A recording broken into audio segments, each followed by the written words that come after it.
A1 computer institute में आप लोगों का स्वागत है। मैं M3R5 पाइथन से रिलेटेड कुछ प्रैक्टिकल के क्वेश्चंस लाया हूं।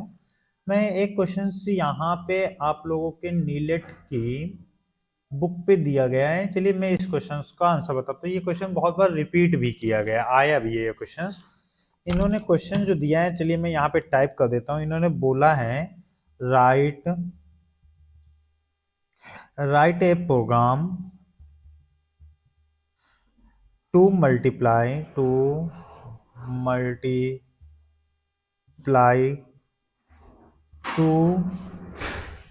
number by repeated addition. इन्होंने एग्जाम्पल भी दे रखा है, आप लोगों को एग्जाम्पल भी ये लोग लिख देते हैं।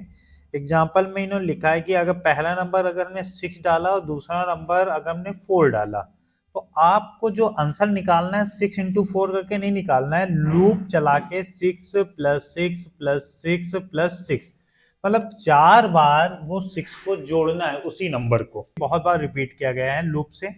चलिए मैं इसको कमेंट बनाते हुए, मैंने इसको कमेंट बना दिया यहाँ पे इस क्वेश्चन को, और इस क्वेश्चन को सॉल्व करता हूं मैं। तो सबसे पहले आप लोगों को दो नंबर इंपुट कराने हैं। मैंने एक n1 में नंबर ले लिया। कमेंट बनाने के लिए 3 बार कोट्स लगते हैं, 3 बार कोड लगा दिया। हमने एक n1 में हमने एक नंबर ले लिया, int इंपुट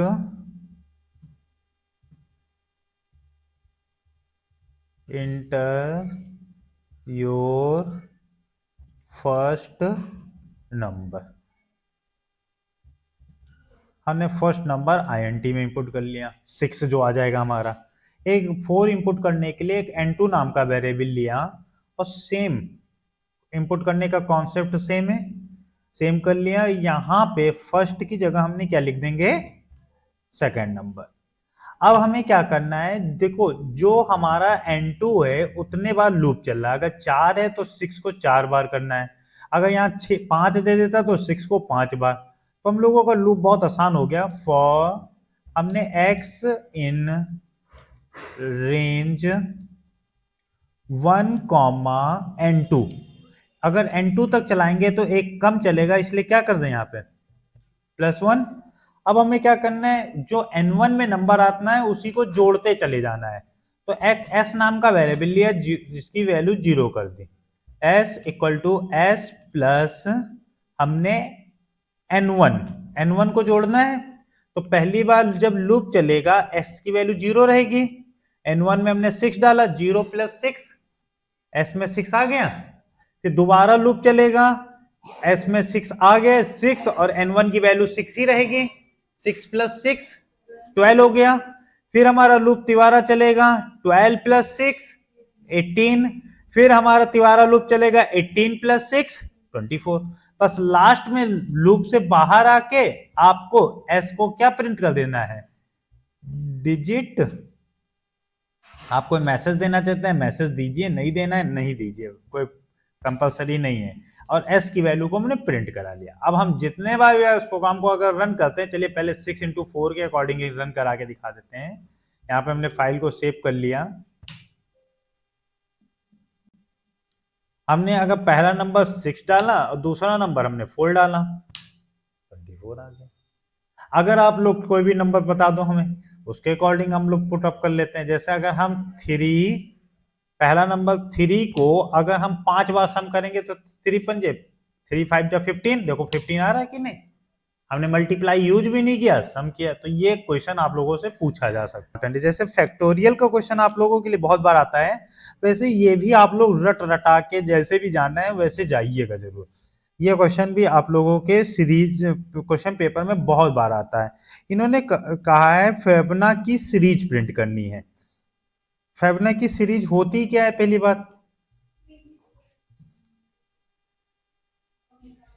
फेबना की series up to n terms तक। तो आप लोगों का ये क्वेश्चन बहुत इंपॉर्टेंट क्वेश्चन है। इसको पाइथन के practical of point of view से अच्छा क्वेश्चन है ये।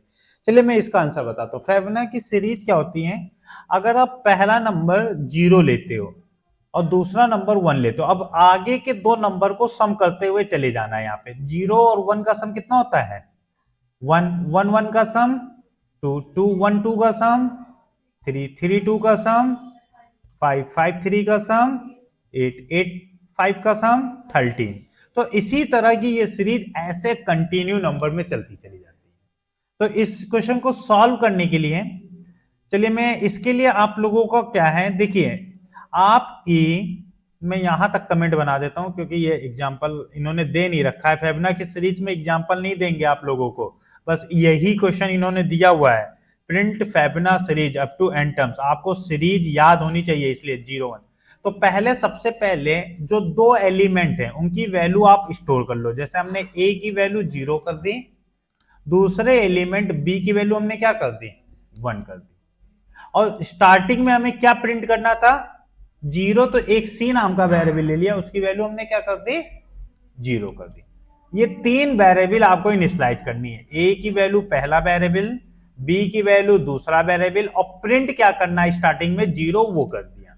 अब हमें लूप चलाना था n टर्म्स ऑफ, तो हमने n की वैल्यू इंपुट कर ली, n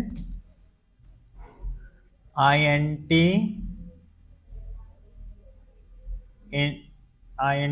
input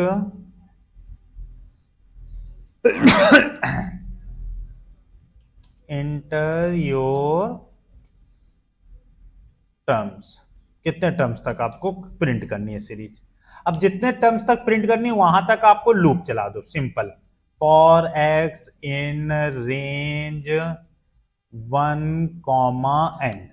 n तक लूप चला दे। n+1 भी कर सकते हैं, n भी चल जा सकते हैं, इसमें सीरीज प्रिंट कर दी, कोई दिक्कत नहीं, क्योंकि कैलकुलेशंस तो कोई हो नहीं रही। तो हमने 1 से n तक लूप चला दिया।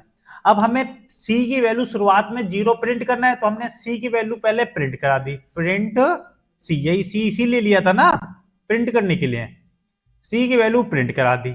अब हमें क्या करना है, वैल्यू को एक्सचेंज करना है। जो देखो यहां पे वैल्यू क्या हो रही, 0 1 1, फिर 1 1 2, तो मतलब जो a की वैल्यू 0 थी, अब a की वैल्यू कितनी हो जाएगी, 1, और b की वैल्यू क्या हो जाएगी, उसके आगे वाली। तो हमने क्या कहा, a की जो वैल्यू, a में कौन सी वैल्यू चली जाए, b की, और b में क्या चला जाए, c, और c की वैल्यू क्या हो जाए, c इक्वल टू दो नंबरों का सम कर दे। ये लॉजिक आप लोगों को याद रख लो बिल्कुल, a equal to b, b equal to c, c equal to a plus b। बस आपकी फिबोनाची सीरीज बन गई, आपके 40 मार्क्स पूरे फिक्स हैं। यहां पे ये देखिए, मैं यहां से टास्क बार को थोड़ा, अच्छा, एंड नंबर ऑफ टर्न्स कितने सीरीज, हमें जैसे 10 नंबर तक प्रिंट करनी थी सीरीज, 0 1 1 2 3 5 8 13 21। अगर आप कहते हैं 5 नंबर तक सीरीज को प्रिंट करना है, टर्म्स इन्होंने एन टर्म्स ऑफ कहा, जैसे 5 टर्म्स तक प्रिंट करना है, 5 टर्म्स कह दिए, 0 1 1। एक लूप क्यों चल रहा है, n+1 नहीं लगाया हमने, अगर n+1 लगा देंगे तो हमारा वो भी लूप सही आ जाएगा ना। कि अभी तक 4 तक सीरीज आ रही थी, अब 5 डालेंगे, अब 5 ही तक देगा आपको, 5 नंबर आपको एग्जैक्ट, 1 2 3 4 5। ये भी बहुत इंपॉर्टेंट क्वेश्चंस हैं,